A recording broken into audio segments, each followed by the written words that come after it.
Hey guys, iialucard here with a prop making tutorial. Today we're going to be making Link's Deku shield. Alright, so cool. Now, the props that you'll need to make this are as follows. You'll need a cutting knife, blade, you'll need a pen, marker, Sharpie's the one I use because they're meant to be a good brand, ruler. Not really 100% necessary, but if you want to get your lines straight as possible, you will need it. You will need foam mat. This is what I'm using to make it. Foam mat. I'll be doing this in two parts. I'll be doing part one will just be me making the shield and cutting it all out, doing all the basic stuff. And then part two will be painting the shield, so I'll be showing you guys how to paint it and get in some nice effects on that. Yeah, and also, it's not really 100% necessary, but you could get a heat gun. I just got one, it was like 45 bucks, so it's not really that expensive, but if you're only going to be making one prop, you don't plan to make a few props, it will seem kind of unnecessary. So yeah. And what we'll be needing also is a glue gun and a strap. Now, I found this old strap, it's just like an old bag strap, buckles on it, but yeah, it's just so that you got something to hold on to rather than have no handguard on the shield. But in this video, what we're going to be showing you is how to do the shield, to put it onto the page, your mat, and cutting it out. Alright, cool, so let's get into it. Alright, now first off I just want to recap on everything you'll need, and I just want to also show you the prices of all the items as well. You need a marker, that only cost me $2. You need a Stanley blade or a cutting blade, box cutting blade, they're called different things all over the place. That was $3. Now you see this strap here I put for $5 because I've seen them for a lot cheaper. Like, you can go to a second-hand store and you can pick up a fake leather belt for way cheaper than $5.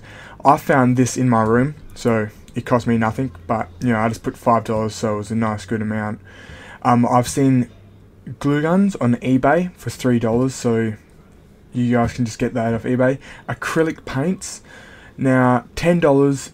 That's like the most expensive thing in this whole entire build, so the paint is the end result, so I have to stress that it's really worth buying more expensive paints, because the higher quality of the paint, the better it is going to stick to, you know, your artwork. And then the foam mat was only $5, and that all comes to a total of $28. And if you guys want to spend just that little bit more money, you can get a heat gun and a Dremel. Heat guns are around $40 each, and the Dremels with a decent amount of tools included in them are about $30. Alright, and now let's get into the build. First off, as you can see, I've already done the Deku shield drawing outline, so I just want to show you guys a basic shield outline and how I do it. First off, you want to start off just by making a few dot marks to find out where the center of your piece of foam is. So all I did was measure the length of the foam and then found the center and made 3 markings of the center from the bottom, middle and the top. That way it helps you rule a straight line for the center. And after that, I just, start to add in the, shape of the shield and the way the motion of it goes. And what you really want to do is you really got to try to just let flow with that motion. You don't really want to be all stiff and try to do straight lines and then just curve them, because I find it a lot easier just to guesstimate with your first drawing. That's why at first I'll use the blue marker and then I'll draw in afterwards with a black marker or a darker color marker. And as you can see, what I'm doing now is I'm just measuring again to make sure that in the drawing I've drawn both sides symmetrical with one another, so I'll make sure that they're the same heights at the same distance.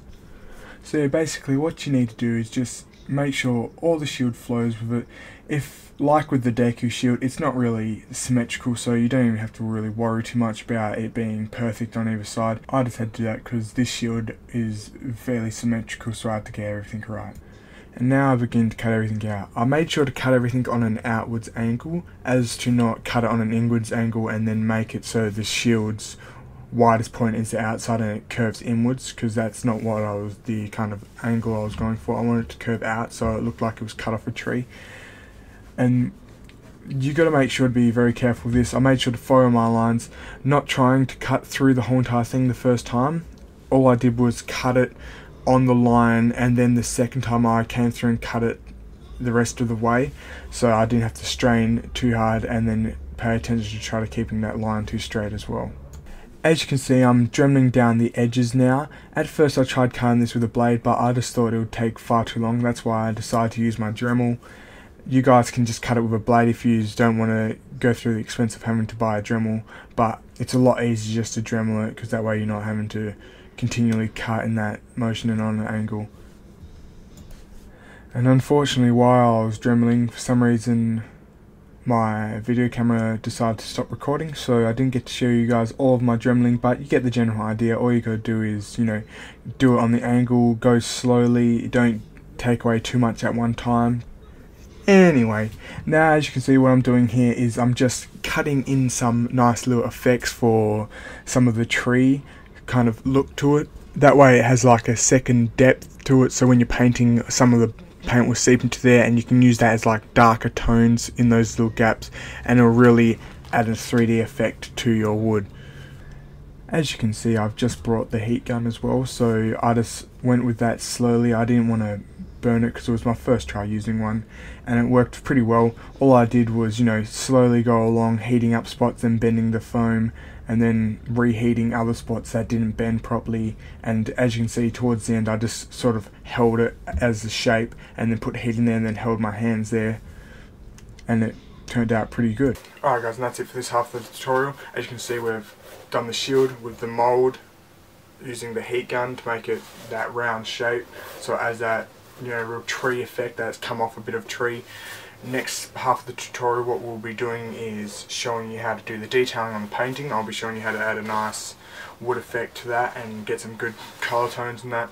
And we'll be putting in the strap with just, all you'll need is a hot glue gun and then just some old straps, as I've showed you in the start of the video, not the previous video. Alright, and yeah, that's it for this video. If you guys have any suggestions for any props you want me to make next, so that you guys can make them yourselves, for any cosplays you want to do, or any